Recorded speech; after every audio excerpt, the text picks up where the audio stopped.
Okay, so one thing I notice when people do any kind of quilting is that they tend to move the fabric like this, like they're piecing, like that, okay? You have to keep your hands firm, not pushed, but just firm, and you need to have your hands in this area of the throat. As soon as your hands go up out of here or down here, you've got no control at all, okay? So you have your hands here. That's why I like these gloves, and also because it's easy for me to get the threads. And I've got this going reasonably slow, and then I'm literally just moving. I haven't lifted my hands at all. Right? Now, when I want to stop, I wait until I'm on a point. So the reason for that is so I don't get that dog leg. I'm going to reposition. Not moving this, reposition my hands and come out. Okay.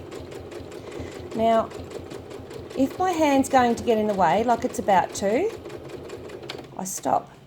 Needle's down, now I can lift my hands up. I don't lift my hands until that needle is in that fabric because I need it to make sure that it actually holds it still. If I don't, then I end up with like a jump stitch. So now I want to go around, so I'm going to move my hand over and just keep going. Now I'm not going 100 mile an hour. You don't have to go 100 mile an hour to get to be free motion quilting. In fact, the slower I go, well, not so much slower. Now see how I lifted my hand before stopping? Did you see how it went straight instead of rounded? That's the thing I was talking about. If I had stopped at that point and then moved my hand, I wouldn't have had that straight line and then the curve.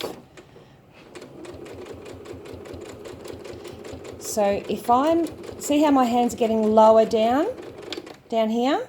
They're not in this throat space. I've got very little control. So I need to stop and move up. If I want to do something that is like stippling or circles, I need to have my machine going faster. And the reason being is because if you don't, then you're going to have square circles and square corners. Okay, so you can see my hands haven't moved, they're staying in the one spot, and I'm moving the fabric around. Got my slider on, so that makes it a little bit easier, and just nice and easy, no rushing. And then I come back, and if you notice, I use the edge of my foot as a guide for the distance from the previous stitch for this one. Now I'm stopping here because I'm about to come up here and I can feel that I've got no control, so I'm going to reposition my hands, give myself a bit more room. A bit of a wobble. In the scheme of things, blind man, I'd love to see it. Okay, so I keep going, got a nice variegated thread on. Now, if I wanted to do some stippling in here, just to fill up the gap in between these, I need to up the ante on my speed a bit, or circles, because sharp edges. I don't want sharp edges. So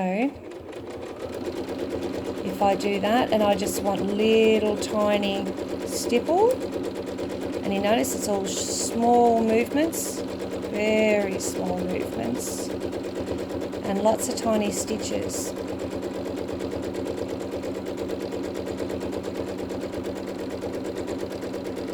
Okay, if I want to do circles, I go one way, then the other, back around,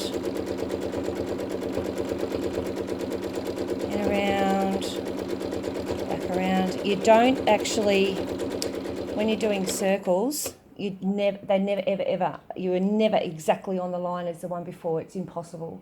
Even flat out full on professionals don't get back on that same line. They get close, but very, very rarely do you. You'll always end up having a little bit of a jump here and there. Mm-hmm. That's okay. And that's why a lot of the circle work and lots of tiny stippling is done in tone on tone with the fabric to the thread so that they blend in, okay, and you don't see those indiscretions. Okay, bit of a knot there because I stopped in one spot. Go one way, come out, and I can travel through those previous stitched areas. So if I want to go over here, rather than, and I don't want to make any more bubbles or circles, I can just travel in and around what I've already done and get over to this side. Yeah? Does that make sense? Yeah. So if I'm wanting to do a large stipple, I'll just turn it down a fraction more, and I want to do a large stipple.